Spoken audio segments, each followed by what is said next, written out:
আলহামদুলিল্লাহ ওয়াসসালাতু ওয়াসসালাম আলা রাসূলিল্লাহ ওয়া আলা আলিহি ওয়া সাহবিহি আজমাইন আম্মা বাদ আউযু বিল্লাহি মিনাশ শাইতানির রাজীম বিসমিল্লাহির রহমানির রহিম আফালা ইয়াতাদাব্বারুনাল কুরআন ওয়ালাউ কানা মিন ইনদি গায়রিল্লাহ লাওয়াজাদু ফি ইখতিলাফান কাসীরা বিসমিল্লাহির রহমানির রহিম সানুরিহিম আয়াতিনা ফিল আফাকি ওয়া ফি আনফুসিহিম হাত্তা ইয়াতাবায়্যানা লাহুম আন্নাহুল হক আও লাম ইয়াকফি বিরাব্বিকা আন্নাহু আলা কুল্লি শাইইন শাহীদ রব্বি ইশরাহ লি সাদরি ওয়া ইয়াসসির লি আমরি ওয়াহলুল উকদাতাম মিন লিসানি ইয়াফকাহু কাওলি। আমার গুরুজনেরা এবং প্রিয় ভাই ও বোনেরা, সবাইকে স্বাগত জানাই ইসলামিক সম্ভাষণে। আসসালামু আলাইকুম ওয়া রাহমাতুল্লাহি ওয়া বারাকাতুহু। আল্লাহ সুবহানাহু ওয়া তাআলার দয়া, শান্তি এবং করুণা সকলের উপর বর্ষিত হোক। আউযুবিল্লাহি মিনাশ শাইতানির রাজিম বিসমিল্লাহির রহমানির রহিম। আমার সদ্য গুরুজন এবং আমার প্রিয় ছোট ও বড় ভাই বোনেরা, যে যেখান থেকে আমার ভিডিওটা দেখছেন, সকলকে আসসালামু আলাইকুম ওয়া রাহমাতুল্লাহি ওয়া বারাকাতুহু।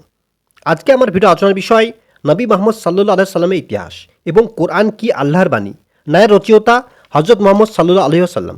তো আলোচনাটা শুনবো ডক্টর জাকির নায়েকের মুখে।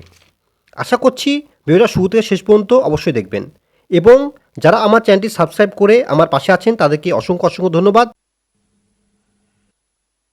আজকের সন্ধ্যার আলোচনার বিষয়টা হচ্ছে কোরআন কি আল্লাহর বাণী। অনেকের মনে একটা ভুল ধারণা আছে যে ইসলাম হলো একটা নতুন ধর্ম যেটা এসেছে 1400 বছর আগে, আর নবী মুহাম্মদ সাল্লাল্লাহু আলাইহি সাল্লাম এই ধর্মের প্রতিষ্ঠাতা। সত্যি বলতে ইসলাম হলো সবচেয়ে প্রাচীন ধর্ম, যেটার শুরু হয়েছে পৃথিবীর প্রথম মানুষের সময়। আর নবী মুহাম্মদ সাল্লাল্লাহু আলাইহি সাল্লাম এই ধর্মের প্রতিষ্ঠাতা নন, তবে তিনি সর্বশেষ এবং চূড়ান্ত রাসূল, আল্লাহ সুবহানাহু ওয়া তাআলার সর্বশক্তিমান ঈশ্বরের, যাকে দেওয়া হয়েছে সর্বশেষ ও চূড়ান্ত বার্তা পবিত্র কোরআন।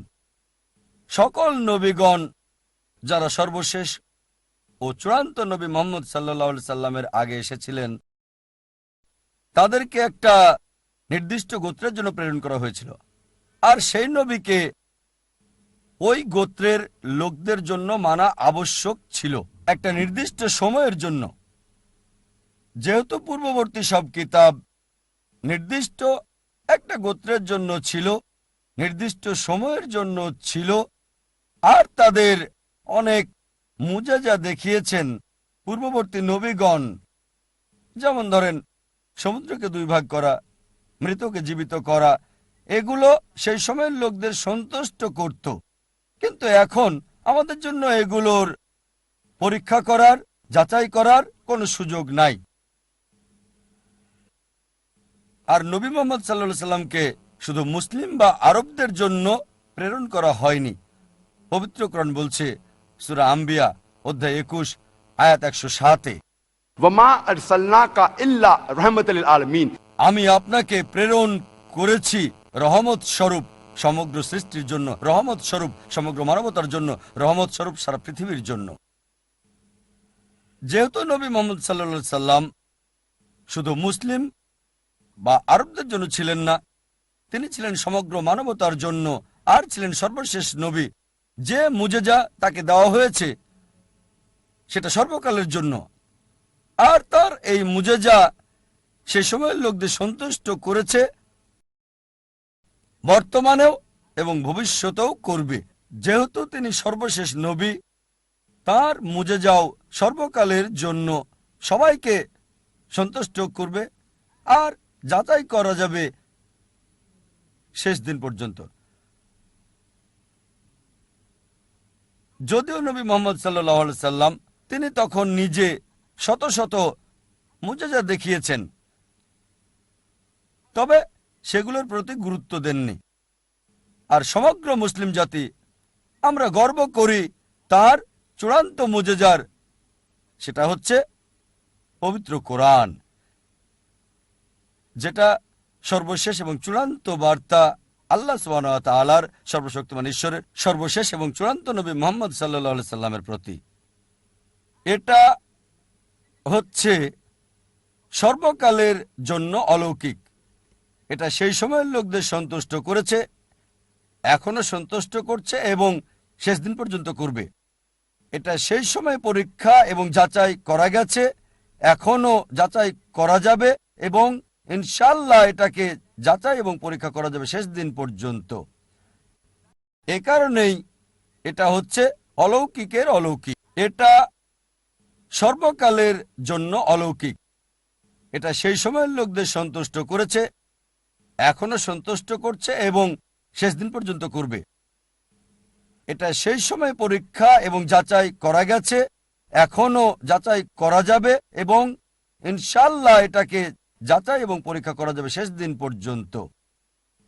এ কারণেই এটা হচ্ছে অলৌকিকের অলৌকিক। আর কোরআন সম্পর্কে বললে যে কোনো মানুষ যার কোরআন বিষয়ে কিছুটা জানা আছে, হোক মুসলিম বা অমুসলিম, এটা স্বীকার করবে যে কোরআন যে মানুষটি প্রথম তেলাওয়াত করেছিলেন তার নাম মুহাম্মদ সাল্লাল্লাহু আলাইহি সাল্লাম। তিনি জন্মগ্রহণ করেছিলেন আরবের মক্কাতে। আর এই বিষয়টাতে কারো দ্বিমত নাই। যে কোনো লোক যার কোরআন বিষয়ে একটু জ্ঞান আছে, হোক সে মুসলিম অথবা অমুসলিম। এখন যদি আমরা কোরআনের উৎসের ব্যাপারে আসি, অনেক যুক্তি, উত্তর, অনুমান ইত্যাদি রয়েছে। এগুলোকে তিনটি শ্রেণীতে ভাগ করা যায়। প্রথমটা হচ্ছে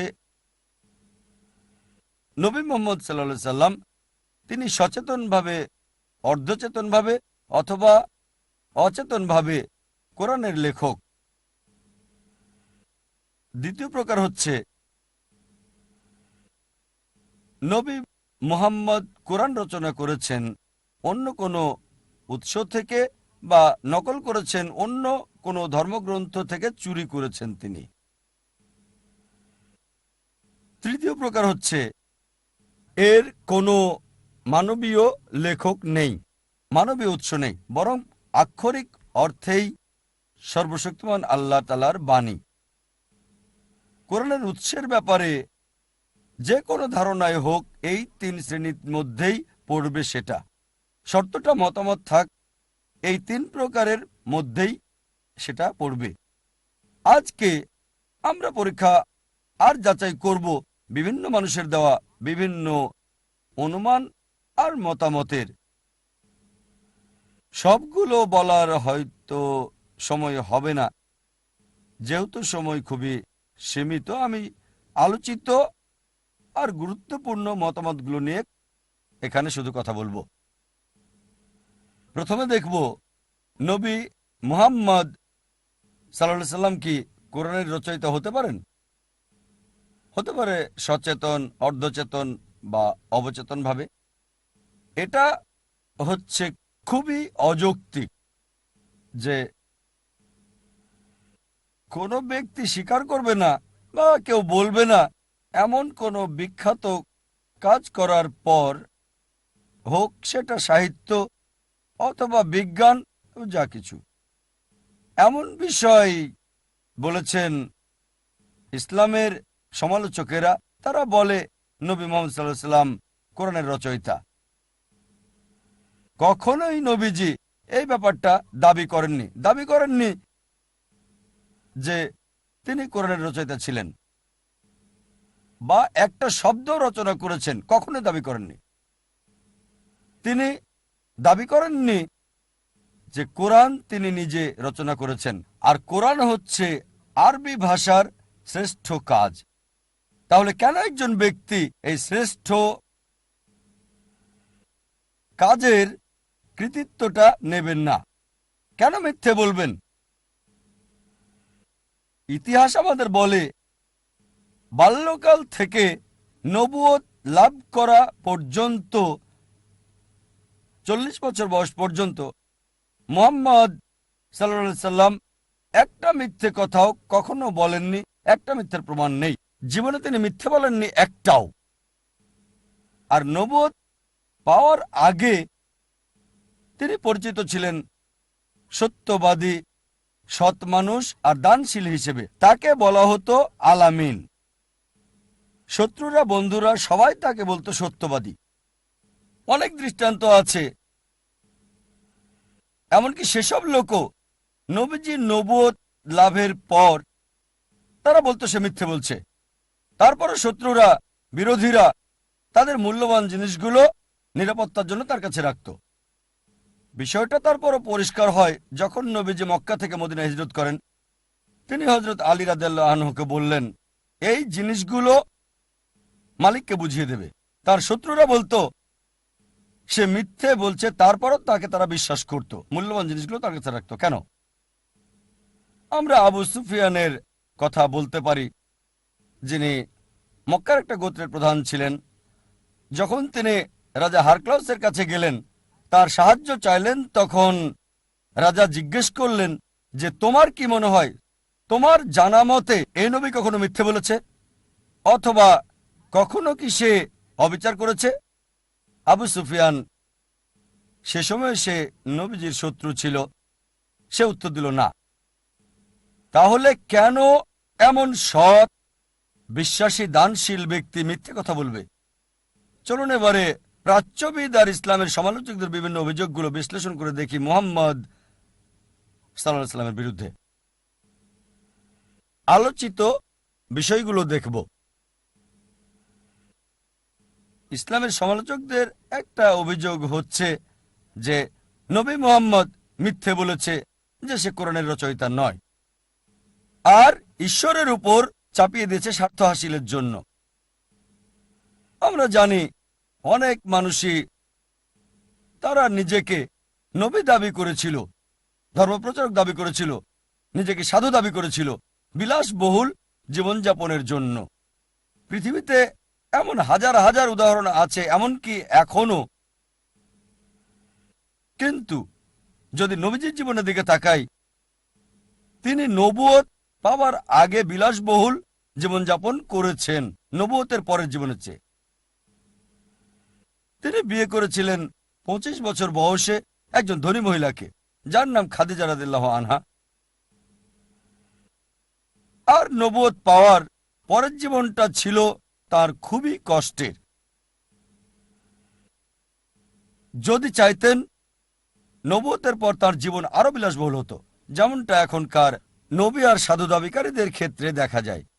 এছাড়াও অনেক সহিহ হাদিসে আমরা দেখতে পাই, নববীর হাদিস সহ রিয়াদুস সালেহিন 492 নম্বর হাদিস, যে তার একজন স্ত্রী হযরত আয়েশা রাদিয়াল্লাহু আনহা, তিনি বললেন যে এমনও সময় ছিল যখন চুলায় কোনো আগুন জ্বলতো না 1 মাস বা 2 মাসের জন্য। তার মানে এই 1 মাস বা 2 মাস রান্না করার মতো কিছু ছিল না। আর আমরা কিছু খেজুর এবং পানি খেতাম, মাঝে মাঝে প্রতিবেশীদের দেওয়া দুধ। এরকম অনেক উদাহরণ রয়েছে। এমনকি কোরআনের আয়াতও রয়েছে যে তার জীবনটা খুবই সাধারণ ছিল। সব ক্ষমতা থাকার পরও তিনি নেতা ছিলেন, চাইলে আরবের সবচেয়ে বিলাসবহুল জীবনযাপন তিনি করতে পারতেন। এ কারণে কোনো এক সময় আমাদের নবীজির স্ত্রীগণ তখন প্রতিবাদ করলেন আর বললেন, আমরা এমন জীবনযাপন করব কেন আমাদের এত বিলাসিতার সুযোগ থাকার পরও? সাথে সাথে আল্লাহ সুবহানাহু ওয়া তাআলা আয়াত নাজিল করলেন, সূরা আহজাব অধ্যায় 33 আয়াত 28 ও 29। বলা হয়েছে, হে নবী, আপনার সাথীদের বলুন, স্ত্রীদের বলুন, যদি তারা চায় এই দুনিয়ার সুখ, চাকচিক্য চায়, আমি তোমাদের মুক্ত করে দেব। তোমরা তা করতে পারো, আমি তোমাদের অনেক সম্পদ দেব। কিন্তু যদি আখিরাতের জীবন চাও, তাহলে সেটা আখিরাতের তোমাদের দেওয়া হবে। তার মানে তার স্ত্রীগণের আপত্তি, কেন এমন সাধারণ জীবন যাপন করব যেখানে করতে পারি উন্নত জীবন যাপন? সাথে সাথে ওহী নাজিল হলো। তারপর স্বাভাবিকভাবে নবীজির স্ত্রীগণ ক্ষমা চাইলেন এবং আখিরাতের জীবনটাকেই প্রাধান্য দিলেন। আমরা আরো দেখতে পাই রিয়াদুস সালেহিনের হাদিস, হাদিস নাম্বার 465 ও 466, হযরত বিলাল রাদিয়াল্লাহু আনহু বললেন যে যখনই নবীজি কোনো উপহার গ্রহণ করতেন কখনোই নিজের জন্য তিনি রাখতেন না, ভবিষ্যতের জন্য রাখতেন না, গরিবদের মাঝে বিলিয়ে দিতেন। আর এটা উল্লেখ আছে পবিত্র কোরআনে সূরা বাকারা অধ্যায় 2 আয়াত 79। فويل للذين يكتبون الكتاب بأيديهم ثم يقولون هذا من عند الله ليشتروا به ثمنا قليلا فويل لهم مما كتبت أيديهم وويل لهم مما يكسبون। অভিশাপ তাদের উপর যারা নিজ হাতে কিতাব রচনা করে আর বলে এটা আল্লাহর পক্ষ হতে, ঈশ্বরের পক্ষ হতে, করে অতি নিকৃষ্ট মূল্য লাভের জন্য। অভিসম্পাদ তার জন্য যা তারা লেখে, অভিসম্পাদ তার জন্য যা লাভ করে থাকে। এখন চিন্তা করেন যদি নবীজি মিথ্যে কথা বলতেন যে এই বই আল্লাহর নিকট হতে না, আসলে তিনি রচনা করতেন, খুবই সম্ভাবনা ছিল একদিন তা প্রকাশ পাবে, দেখা যাবে নিজের বইয়ে নিজেকে অভিশাপ দিচ্ছেন। অভিশাপ তাদের উপর যারা নিজ হাতে কিতাব রচনা করে আর বলে এটা আল্লাহর পক্ষ হতে। যদি তিনি নিজে কোরআন রচনা করতেন আর বলতেন সর্বশক্তিমান ঈশ্বরের পক্ষ হতে, তাহলে কখনোই এমন কথা উল্লেখ করতেন না